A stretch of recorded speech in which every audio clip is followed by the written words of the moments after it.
Ali ibn Abul Hayjan Abdallah ibn Hamdan ibn al-Harith Sayf al Dawla al-Taghlibbi, more commonly known simply by his laqab, honorific epithet, of Sayf al Dawla, Sword of the Dynasty, was the founder of the Emirate of Aleppo, encompassing most of northern Syria and parts of western Jazira, and the brother of al-Husayn ibn Abdallah ibn Hamdan, better known as Nasr al-Dawla. The most prominent member of the Hamdanid dynasty, Sayf al Dawla originally served under his elder brother in the latter's attempts to establish his control over the weak Abbasid government in Baghdad during the early 940s.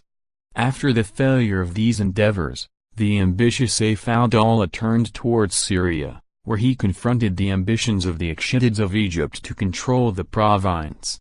After 2 wars with them, his authority over northern Syria, centered at Aleppo, and the western Jazira, centered at Mayyafargan, was recognized by the Akshidids and the Caliph.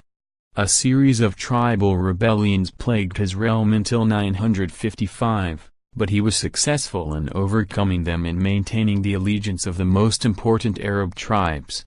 Sayf al Dawla's court at Aleppo became the center of a vibrant cultural life, and the literary cycle he gathered around him, including the great Al-Mutanabbi, helped ensure his fame for posterity.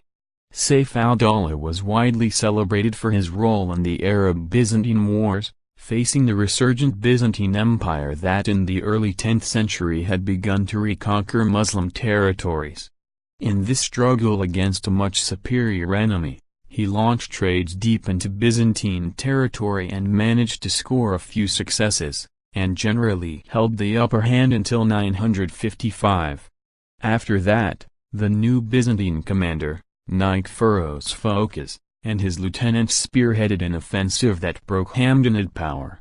The Byzantines annexed Cilicia, and even occupied Aleppo itself briefly in 962. Sayf al Dawla's final years were marked by military defeats, his own growing disability as a result of disease, and a decline in his authority that led to revolts by some of his closest lieutenants.